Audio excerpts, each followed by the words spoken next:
Merci.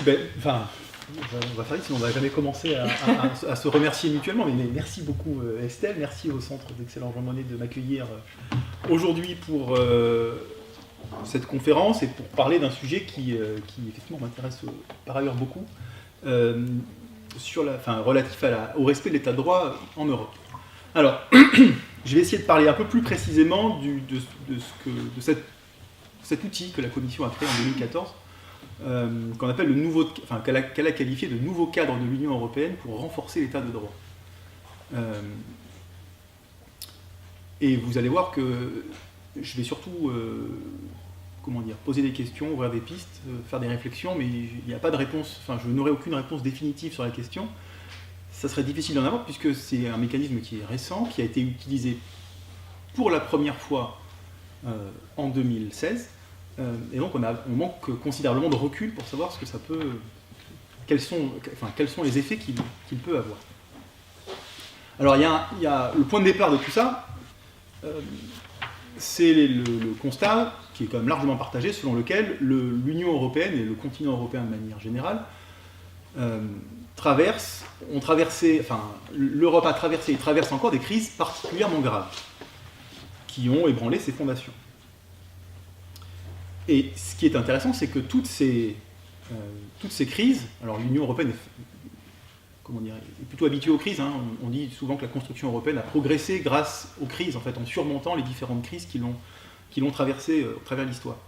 Mais ce qui frappe un peu l'observateur contemporain, c'est que toutes ces crises, finalement, crise de la zone euro, crise migratoire, la question du respect de l'état de droit dans certains pays de l'Est, toutes ces crises trouvent quand même leur fondement dans une remise en cause des valeurs fondatrices de l'Union européenne.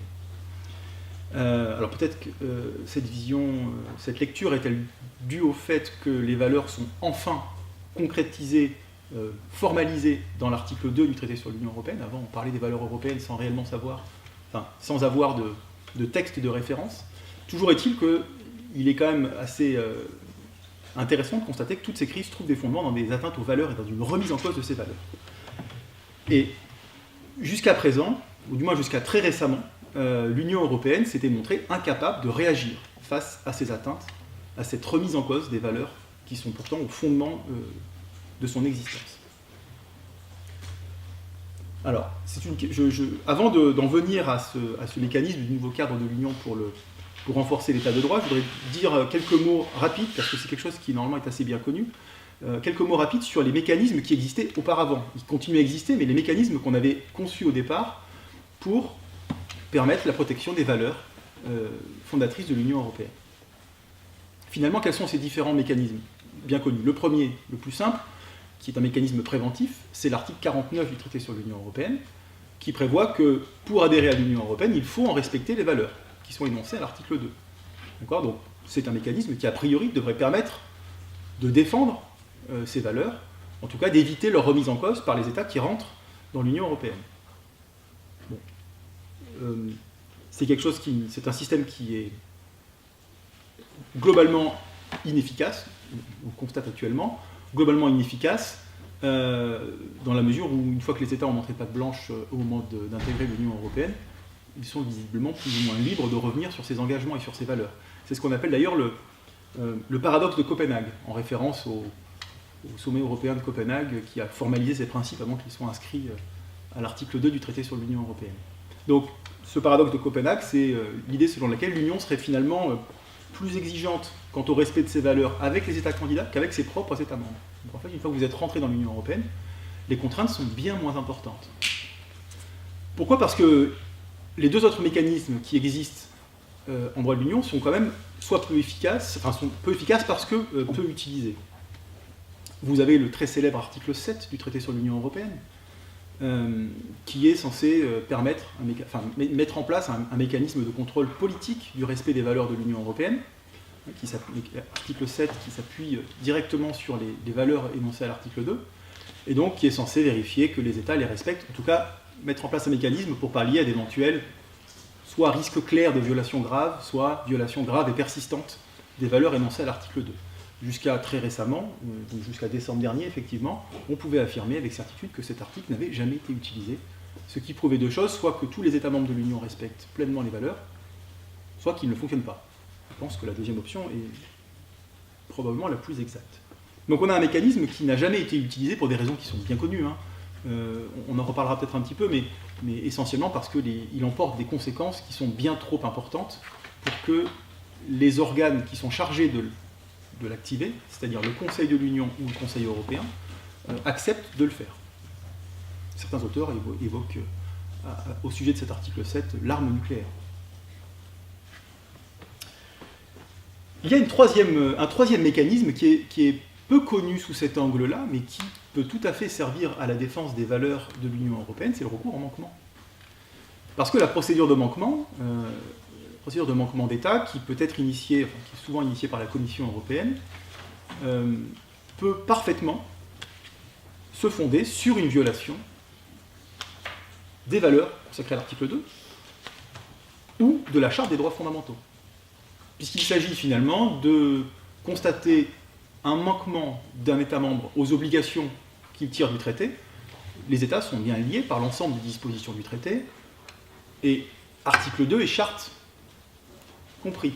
Alors, on peut considérer que la formulation de l'article 2 est peut-être un peu trop vague, un peu trop floue, pour en tirer des obligations, opposables aux États, mais cette affirmation n'est plus du tout vraie si on se tourne vers la Charte des droits fondamentaux. Les droits qui sont consacrés par la Charte constituent une expression des valeurs fondant l'Union européenne et pourraient parfaitement servir de fondement à un recours en manquement. La Commission a d'ailleurs annoncé assez rapidement qu'elle le ferait, en 2010, dans une communication, et depuis, elle s'est surtout efforcée de ne pas le faire.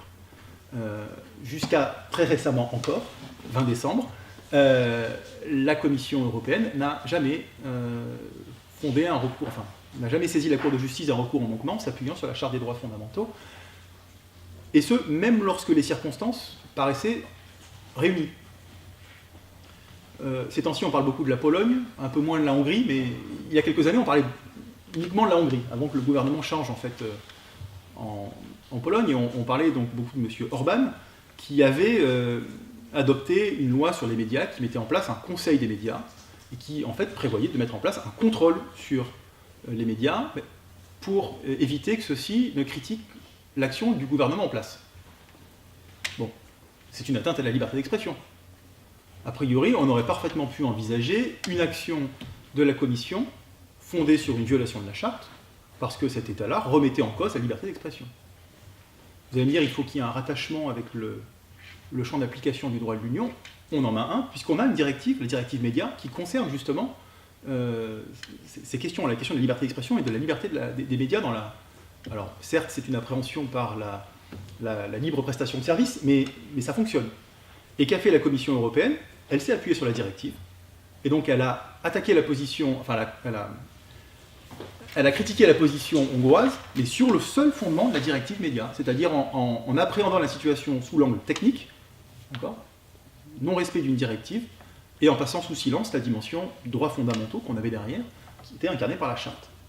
Donc il y a une volonté claire, à ce moment-là, en tout cas, enfin, dans cette affaire, et on pourrait multiplier les exemples, de la Commission de ne pas donner une importance symbolique à ce recours en manquement et à ne pas s'en servir pour défendre explicitement les valeurs de l'Union européenne. Donc, une autre solution est clairement juridiquement envisageable. On a trois mécanismes, vous voyez, qui présentent un certain nombre de qualités, mais qui quand même globalement sont plutôt sous-utilisés par les institutions européennes. Donc on n'a pas une protection effective des valeurs au travers de ces différents mécanismes.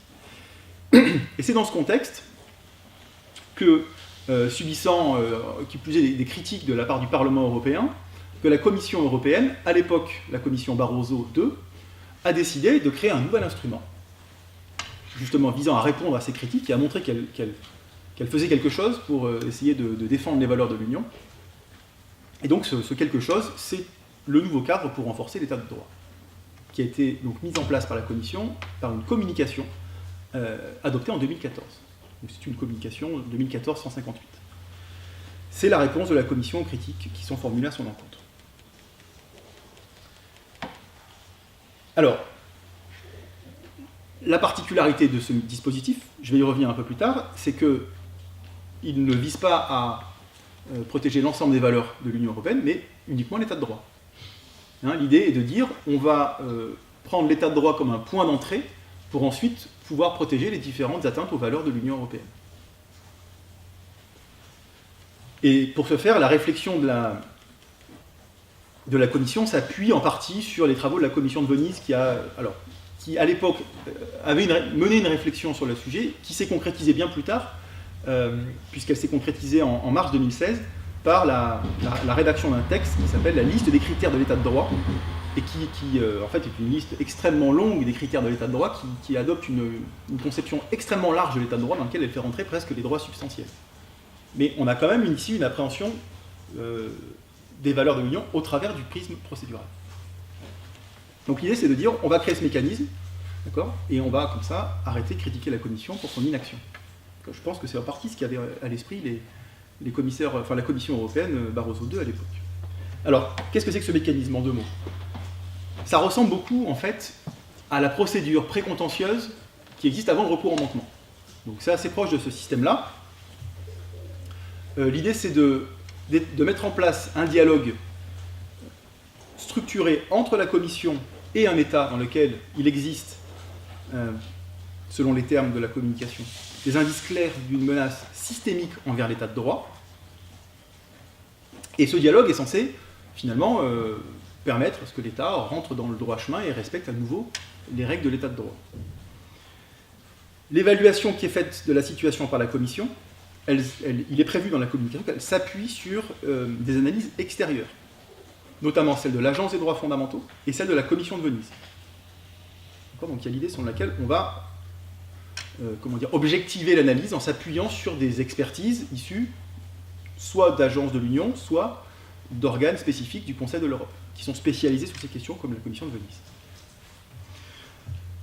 Donc si la Commission décèle une difficulté, elle peut rendre un avis sur l'état de droit, dans lequel elle va préciser ses préoccupations, c'est le terme utilisé. Si jamais cet avis sur l'état de droit ne permet pas de résoudre la difficulté identifiée, la Commission peut alors adopter une recommandation sur l'état de droit, c'est le terme aussi qu'elle utilise, recommandation sur l'état de droit, dans lequel elle va préciser ses craintes pour le respect de cet état de droit et les moyens que l'État devrait utiliser pour rétablir la situation. Et elle le fait en donnant un délai déterminé. Oui, ça ressemble quand même pas mal à la mise en demeure dans le cadre du recours en manquement, en fait, à l'aide de mise en demeure. On est dans les mêmes idées, en fait. Faute de réponse satisfaisante, donc si à l'issue de la recommandation, l'État n'a toujours pas fait évoluer sa position, le texte de la communication nous dit « La Commission envisagera de recourir à l'un des mécanismes prévus à l'article 7 du traité sur l'Union européenne. » Donc la menace ultime, c'est l'activation de l'article 7 du traité sur l'Union européenne, dont on a vu qu'il n'avait jamais été utilisé au moment où la communication est adoptée. Parce que ce qu'il faut bien avoir à l'esprit, c'est que ce nouveau cadre de l'Union pour renforcer l'état de droit, il n'a pas la possibilité juridique d'infliger une sanction, de conduire à une sanction infligée à l'État, parce qu'il n'est pas adopté sur une base juridique précise dans le traité. Donc la Commission n'a pas le pouvoir d'infliger, en vertu de ce mécanisme, une sanction déterminée à un État. Elle peut activer un mécanisme, comme l'article 7, qui peut conduire à une sanction, mais elle-même ne peut pas le faire. D'accord ? Donc on a un mécanisme qui est vraiment, il a été qualifié assez rapidement de mécanisme pré-article 7. L'idée, c'est de placer avant l'article 7 un mécanisme précontentieux permettant un échange avec l'État. Alors, comment est-ce que ce mécanisme, qui a été conçu en 2014, a été appliqué ? Il a été appliqué par la commission suivante, la commission Juncker. Et cette commission Juncker a rapidement fait savoir, par la voix de son premier vice-président, M. Frans Timmermans, dont les attributions englobent l'état de droit et les droits fondamentaux, que donc cette commission a fait savoir qu'elle utiliserait en cas de besoin ce mécanisme. Donc elle endossait en quelque sorte la communication adoptée par la commission précédente. Ceci étant dit, elle s'est montée dans un premier temps très prudente, puisque l'année 2015 aurait pu être l'année de la première application de ce dispositif, puisque le gouvernement hongrois était de plus en plus insistant en la matière, on va dire. Enfin, M. Orbán l'impression qu'il a donné, c'est qu'il a tenté par tous les moyens d'attirer l'attention de la Commission pour qu'on active ce mécanisme visant à renforcer l'état de droit, puisque durant l'année 2015, il a quand même réussi à évoquer un rétablissement de la peine de mort, suggérer dans un questionnaire adressé aux Hongrois l'existence de liens entre immigration et accroissement du risque terroriste, ce qui est quand même pas mal, et poursuivi ses politiques discriminatoires à l'égard des Roms. Il n'avait pas encore fermé l'université financée par des fonds étrangers, ça viendra après, mais vous voyez qu'il y avait quand même pas mal d'activisme du côté de la Hongrie, et pourtant la Commission est restée de marbre et n'a pas utilisé son mécanisme, son nouveau dispositif. Elle a utilisé la procédure d'infraction, donc on a eu des recours en manquement qui ont été formulés par la Commission, qui ont été formés par la Commission contre la Hongrie, toujours sur des bases techniques, sur des textes de directives. Le Parlement européen a pourtant essayé de forcer la main à la Commission. Il y a eu plusieurs résolutions adoptées par le Parlement européen incitant la Commission européenne à utiliser ce nouveau cadre pour l'état de droit, sans réponse. Et on a même eu une utilisation un peu originale de l'ICE, vous savez, l'initiative citoyenne européenne, qui permet à un certain nombre de citoyens de demander à la Commission de bien vouloir déposer une initiative. Et donc on avait une ICE qui s'appelait Wake Up Europe, et Agir pour préserver le projet démocratique européen, qui visait à demander à la Commission d'utiliser son nouveau cadre pour l'état de droit à l'encontre de la Hongrie. Alors, l'initiative a été donc déposée début 2015, et elle a été retirée le 23 juin 2016 par ses promoteurs, après qu'on leur ait fait comprendre que c'était peut-être un petit peu stigmatisant d'avoir une initiative citoyenne européenne qui visait précisément un État membre, à savoir la Hongrie. Quoi qu'il en soit, en 2015, pas d'utilisation, et ça pouvait laisser craindre que ce mécanisme finalement reste inutilisé. Mais heureusement, il y avait la Pologne. Et donc en 2016, la Commission européenne a pour la première fois activé ce nouveau dispositif à l'encontre de la Pologne, précisément du gouvernement polonais. Alors, le point de départ de cette première utilisation réside dans la volonté farouche des autorités polonaises d'exercer un contrôle très étroit sur les activités du pouvoir judiciaire en Pologne, et plus précisément du tribunal constitutionnel.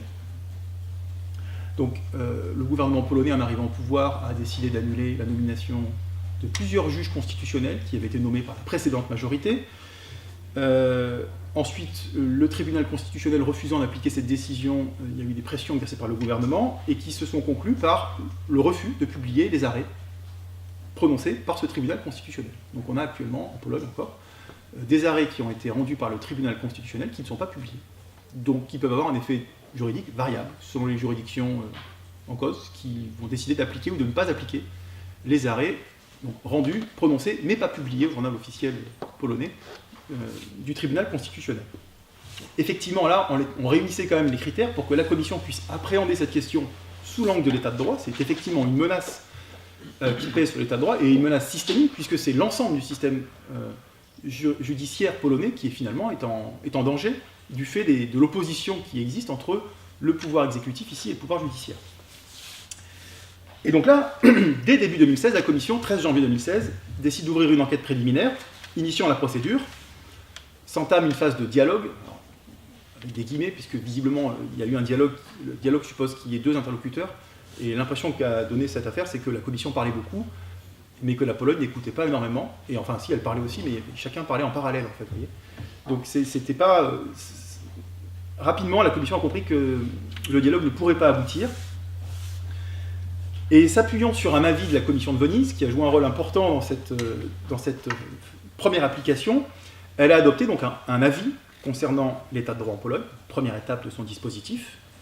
Elle adopte son avis en juin 2016. Bon, faute d'évolution, 2 mois plus tard, le 27 juillet, presque 2 mois plus tard, elle adopte sa recommandation sur l'état de droit. Dans cette recommandation, elle dresse une liste assez précise des griefs et des actions que la Pologne devrait entreprendre pour mettre fin à cette menace systémique. Petite précision technique, cette recommandation pose des questions en termes de base juridique. Puisque comme la Commission ne s'appuyait pas sur une disposition précise des traités pour mettre en place son dispositif, on s'est interrogé sur la validité de cette recommandation, et la Commission l'appuie sur l'article 292 du TFUE, dont la dernière phrase indique que la Commission peut adopter des recommandations donc, dans les cas spécifiques prévus par les traités. Est-ce que c'est un cas spécifique prévu par les traités? C'est difficile à dire. En tout cas, c'est vrai qu'il y a une question qui se pose sur la validité de cette recommandation et de toutes les recommandations adoptées dans le cadre de ce dispositif. Toujours est-il que l'article 7 n'a pas été activé, et en fait, faute d'évolution du côté polonais, eh bien, la Commission a adopté une deuxième recommandation, le 21 décembre 2016, qui était présentée comme complémentaire à la première, comme permettant d'affiner un peu, mais qui en fait cachait mal le fait que, sur le fond, la Pologne n'avait absolument pas fait évoluer sa position, et que la Commission était bien en peine de la faire changer. Donc on a une deuxième recommandation pour l'état de droit. C'est le deuxième ultimatum, si vous voulez. En désespoir de cause, la Commission a décidé de saisir le Conseil. On est toujours début 2017, 22 février 2017 plus précisément. Elle saisit le Conseil de l'Union en lui demandant d'inscrire à l'ordre du jour, dans sa formation Affaires générales, des questions préoccupantes par rapport à la Pologne. Et le Conseil répond, donc après qu'il y a eu des échanges entre les États membres, le Conseil a répondu, lors de sa réunion du 16 mai, qu'il fallait poursuivre le dialogue, faisant mine d'ignorer qu'en fait il n'y avait jamais eu de dialogue entre la Pologne et la Commission, et qu'il fallait continuer à discuter. Et donc la Commission a adopté une troisième recommandation. C'est la troisième fois que c'est la dernière étape, et au bout d'un moment ça perd un peu de sa pertinence. Donc le 26 juillet 2017, c'est la troisième recommandation sur l'état de droit adoptée successivement par la Commission contre la Pologne, qui complète, dans son intitulé c'est inscrit, qui complète les recommandations précédentes. Donc, la Commission endosse le fait que les premières recommandations n'ont pas fonctionné. Et effectivement, quand on lit les motifs de cette troisième recommandation, on comprend que la situation en Pologne est loin de s'améliorer, puisque on parle de mise en congé d'office des juges qui sont opposés à la ligne défendue par la nouvelle présidente du tribunal constitutionnel, donc il y a des juges qui ont été écartés, à qui on ne transmet plus d'affaires pour qu'ils puissent juger. Il y a des propositions législatives qui sont en cours visant à mettre à la retraite d'office tous les juges qui siègent à la Cour suprême, pas la Cour constitutionnelle, mais la Cour suprême de Pologne. Bref, la situation ne s'améliore clairement pas en Pologne. Et pour être honnête, en tout cas, j'ai craint à ce moment-là que la situation reste là. C'est-à-dire que la Commission, on revient à dire, tant pis, ça marche pas. Mais, et ça a surpris pas mal de monde, heureusement, mi-décembre, la Commission a décidé d'agir donc sur deux terrains différents. Une saisine du Conseil de l'Union sur le fondement de l'article 7, paragraphe 1, une première tentative d'utiliser l'article 7 du traité sur l'Union européenne, alors 7 paragraphe 1, donc visant à faire constater un risque clair de violation grave des valeurs de l'Union, et dans le même temps, un recours en manquement déposé par la Commission contre la Pologne, donc concernant la compatibilité de la loi sur l'organisation des juridictions de droit commun, avec deux argumentations, une fondée sur la directive 2006-54, qui concerne l'égalité de traitement entre les hommes et les femmes, parce qu'en fait, on a une loi qui veut mettre à la retraite les juges polonais, mais l'âge de mise à la retraite, varie en fonction du sexe. C'est 60 ans pour les femmes et 65 ans pour les hommes. Et donc, ça donne prise à une argumentation sur le terrain de la discrimination en raison du sexe. Et surtout, deuxième branche de l'argumentation, fondée sur l'article 47 de la Charte, enfin. Alors je vais vous citer l'extrait pertinent du communiqué de presse, parce que la requête n'a pas encore été publiée au journal officiel. Enfin, j'ai regardé hier, c'est l'affaire C715-17. Elle figure sur le site de la Cour, mais on n'a pas encore l'extrait du journal officiel. Vous allez voir que la Commission est prudente. Dans la requête qu'elle présentera à la Cour de justice, la Commission fera également valoir son autre sujet de préoccupation, c'est le deuxième, c'est même pas le premier, le fait que l'indépendance des tribunaux polonais risque de se retrouver compromise parce que le ministre de la Justice se voit accorder un pouvoir discrétionnaire l'autorisant à prolonger le mandat des juges ayant atteint l'âge de la retraite. Voilà, donc article 19 du traité sur l'Union européenne en lien avec l'article 47 de la Charte. Donc pour la première fois, on a un recours en manquement intenté, pas sur le fondement exclusif de la Charte, mais évoquant la Charte des droits fondamentaux. Voilà où nous en sommes actuellement. Alors, quelles réflexions, quelles sont les pistes ouvertes par ce processus et la façon dont il a été mené? Première série de réflexions, c'est le regard rétrospectif qu'on peut avoir sur l'intérêt du mécanisme. À quoi a servi ce nouveau cadre pour renforcer l'état de droit? Donc effectivement, comme ça a été souligné par la doctrine assez rapidement, c'est bien un mécanisme pré-article 7. C'est-à-dire qu'il y a une sorte de parenté entre ce dispositif et la phase précontentieuse de la procédure de manquement. Mais à mon sens, il comporte également une dimension supplémentaire. Parce que finalement, la phase précontentieuse qui précède le manquement, c'est une phase qui n'est pas publique. Le contenu des échanges entre la Commission et l'État ne sont pas rendus publics. Alors, on peut les voir apparaître parfois dans l'arrêt de la Cour, lorsqu'il y a un arrêt de manquement. Mais, mis à part ça, c'est rarement rendu public. Ici, c'est rendu public. Les différentes recommandations ont été rendues publiques. Il y a eu des échanges de lettres, certaines lettres ont été publiées. Donc, on a une dimension publique qui a été donnée à cette procédure, qui a contribué, au sens que donnent les politistes à ce terme, qui a contribué à une mise à l'agenda de la question polonaise. C'est-à-dire qu'il y a eu la volonté quand même de mettre en avant la situation polonaise et les difficultés que ça a causé au respect de l'état de droit. Et l'impression que ça a donné, c'est qu'il ne s'agissait finalement pas tant de convaincre la Pologne, je pense que la Commission a rapidement compris qu'elle n'arriverait jamais à discuter réellement avec le gouvernement polonais, mais il s'agissait surtout de préparer les autres États membres à une future activation de l'article 7, en leur montrant bien la position de la Pologne, les difficultés qu'il y avait, et la volonté farouche de la Pologne de ne pas modifier sa position. Donc il y a probablement ce travail-là de préparation psychologique presque, des États membres à une saisine in fine du Conseil sur le terrain de l'article 7. Et voire même de convaincre la Commission elle-même qu'il allait falloir y aller à un moment ou à un autre et arrêter de publier des recommandations parce que ça ne marchait pas. Ça, c'est première lecture qu'on peut avoir.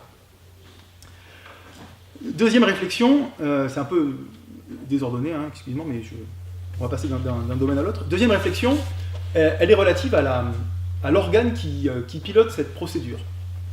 Je me suis demandé s'il était vraiment opportun de confier cette mission à la Commission européenne.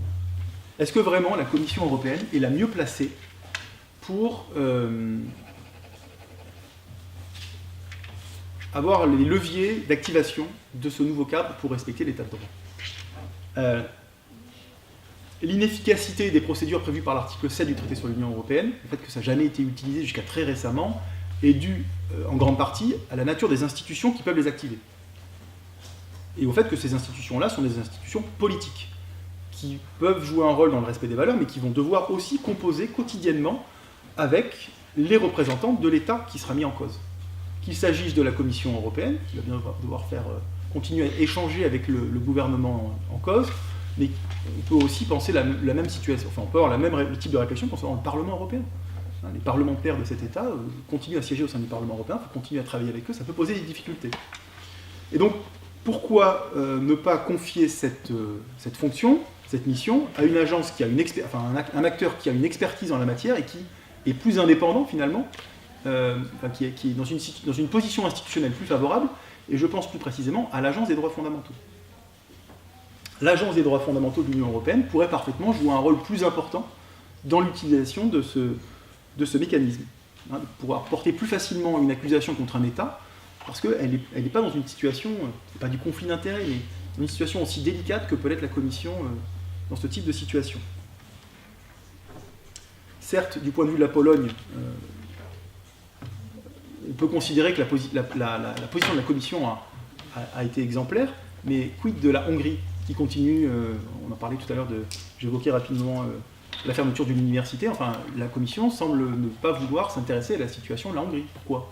Pourtant, il y a des résolutions du Parlement européen qui continuent aussi à apparaître, à essayer d'inciter la Commission européenne à utiliser le nouveau cadre pour le respect de l'état de droit, voire l'article 7. On a une résolution du Parlement européen en 2016 sur la question. Et pourquoi est-ce que, en 2017, pardon, pourquoi est-ce que la Commission ne bouge pas ? Peut-être que l'Agence des droits fondamentaux pourrait avoir un rôle mieux défini sur cette question. Et puis, ça permettrait en plus de mettre en place une forme de synergie avec un mécanisme qui pour l'instant n'est que envisagé, n'est pas encore effectif, mais un éventuel mécanisme de suivi périodique qui a été envisagé par le Parlement européen et qui serait confié à l'Agence des droits fondamentaux. Il y a eu une résolution du Parlement européen le 25 octobre 2016 et puis, qui a saisi l'Agence d'une demande d'avis. Elle a rendu un avis en 2016, l'Agence des droits fondamentaux sur la question, sur l'idée de mettre en place un suivi périodique, systématique de tous les États au regard des différents articles de la Charte, au regard des valeurs. Donc, on aurait un mécanisme qui serait assez intéressant et qui permettrait, en étant couplé à celui du nouveau cadre pour le respect de l'état de droit, de donner plus de poids à ce dispositif. Alors on pourrait objecter que l'Agence des droits fondamentaux n'a pas la légitimité démocratique qu'a la Commission européenne. Enfin, la Commission européenne s'est vue dénier toute légitimité démocratique par les autorités polonaises durant tout le processus. La Pologne a eu beaucoup de mal à accepter de discuter avec la Commission en considérant qu'elle était légitime démocratiquement et que la Commission ne l'était pas.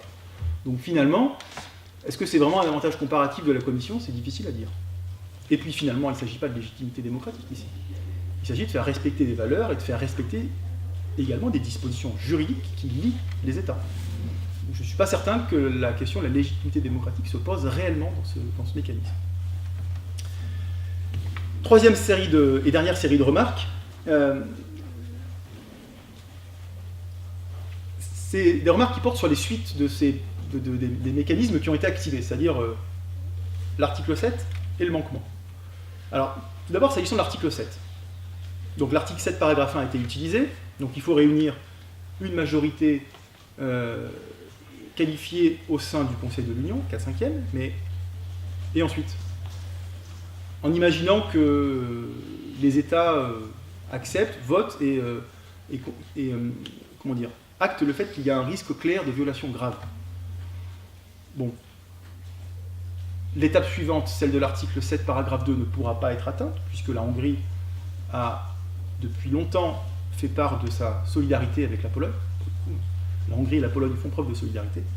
Donc, fait preuve de solidarité avec la Pologne en disant qu'elle voterait contre toute tentative d'utiliser l'article 7 pour infliger des sanctions à la Pologne. Donc, c'est une voie qui, a priori, reste fermée.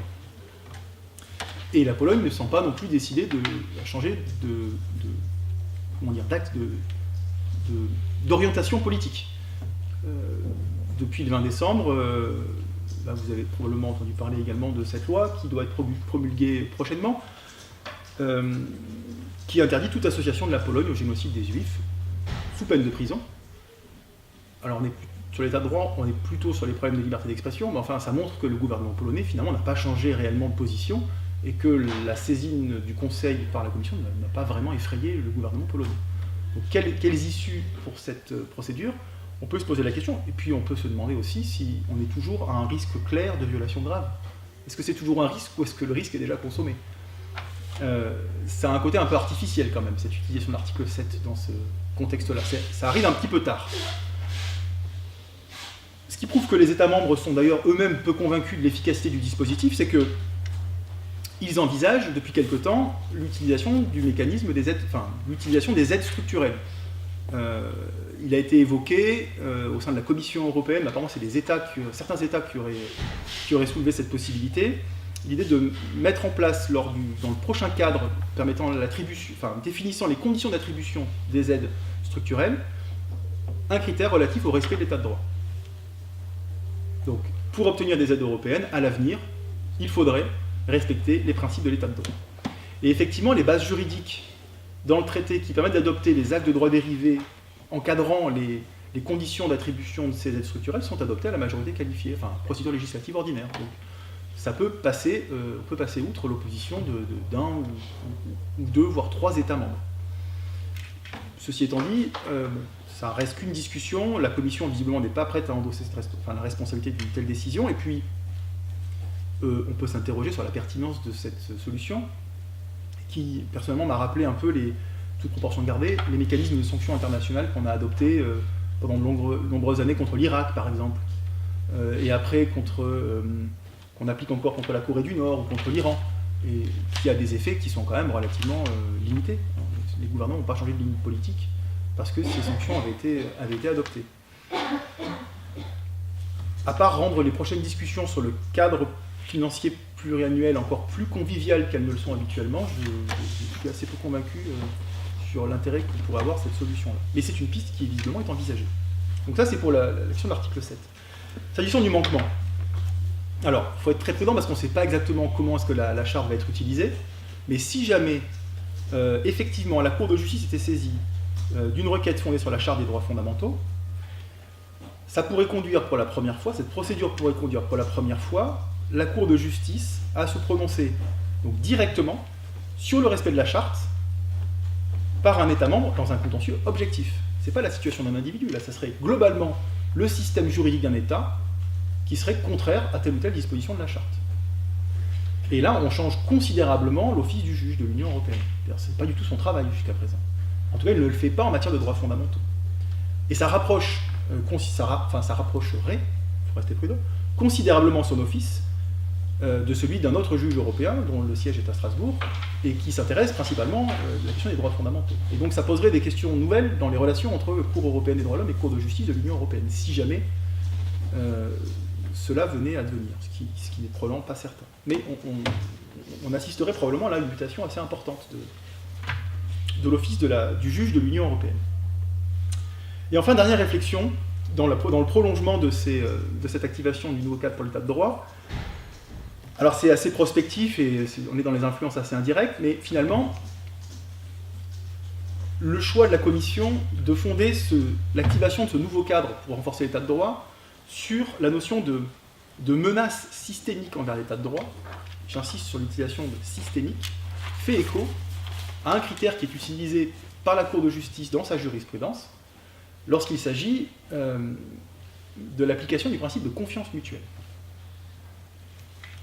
Qu'il s'agisse du règlement Dublin ou du mandat d'arrêt européen, ces dispositifs sont fondés, vous savez, sur le principe de confiance mutuelle qui permet aux États de se faire confiance mutuellement et donc d'accepter d'envoyer sur le territoire d'un État membre soit un demandeur d'asile aux fins d'examen de sa demande, soit une personne poursuivie ou condamnée pour un crime ou un délit, donc aux fins de poursuite ou aux fins de pour purger sa peine. Et pour la Cour de justice, cette confiance mutuelle ne peut être renversée que si on arrive à prouver qu'il y a eu des défaillances systémiques dans la protection des droits fondamentaux. C'est le critère que la Cour utilise dans les arrêts NS, Aragnosi et Caldararo ou encore l'arrêt CK. La question qu'on peut se poser, c'est est-ce que le constat que dresse la Commission dans le cadre de ce mécanisme, du nouveau cadre de l'Union pour renforcer l'état de droit, pourrait avoir des conséquences contentieuses devant la Cour de justice au travers de cette notion de menace systémique. Autrement dit, si on a un État, un requérant, qui, dans le cadre en contestant une décision soit de transfert dans le cadre du Dublin, soit d'un mandat d'arrêt européen, met en avant le fait qu'on doit l'envoyer en Pologne, mais qu'en Pologne, ces droits ne seront pas respectés, parce que comme la Commission l'a remarqué, il y a des défaillances systémiques, ou une menace systémique sur le respect de l'état de droit, quelle pourrait être la réaction de la Cour de justice? Est-ce que ça peut conduire à l'inexécution de la décision de renvoi? Ou est-ce que la Cour de justice dirait, bon, deux choses, c'est pas la même notion de systémique, on n'est pas dans la même situation. Là, c'est une vraie question qu'on peut se poser. Pour l'instant, il n'y a pas de réponse, parce que la question n'a pas été formulée en ces termes devant la Cour de justice, à ma connaissance. Je n'ai pas trouvé l'arrêt de la Cour de justice qui était confronté à cette situation, mais ça pourrait conduire la Cour de justice à finalement donner un effet juridique concret à ce nouveau dispositif de la Commission, en conduisant, in fine, à la suspension en fait, de l'application des dispositifs fondés sur la confiance mutuelle, sur quoi repose une bonne partie de l'espace de liberté, de sécurité et de justice. Donc là, ce sera intéressant de voir si cette possibilité est utilisée avec succès devant la Cour de justice. Pour conclure sur cette question, parce que j'ai juste évoqué un certain nombre d'aspects sans vraiment répondre aux questions, donc vous avez vu que ça ouvre de nombreuses pistes, ça pose de nombreuses questions, sans qu'on connaisse les réponses encore à l'heure actuelle. Mais il me semble quand même que l'Union se trouve à un tournant important, la montée des populismes en Europe, la multiplication des atteintes aux valeurs, parce qu'on a parlé de la Hongrie et de la Pologne, mais la Roumanie est en train de se joindre à cet ensemble. On s'interroge sur l'avenir de l'Autriche, avec le changement de gouvernement. Tout ça constitue un défi considérable pour l'Union qui se veut fonder sur les valeurs de la démocratie, de l'état de droit et du respect des droits de l'homme. Et donc on peut se demander si, avec ce nouveau cadre pour renforcer l'état de droit, on n'assisterait pas à l'embryon d'un contrôle juridictionnel, ou non juridictionnel, objectif, portant sur le respect des valeurs. Autrement dit, aux prémices d'un système plus fédéral, dans lequel on aurait un organe central qui viendrait imposer le respect des valeurs aux différents acteurs. Est-ce que donc tout ça constituerait les prémices d'un État fédéral? Il ne faudrait cependant pas sous-estimer la capacité des États membres à ne jamais trancher les questions de fond et à toujours surmonter les difficultés en passant par la bande. Et la question du respect des valeurs étant une question de principe, je pense qu'on peut faire confiance aux États pour ne pas y répondre. Merci beaucoup.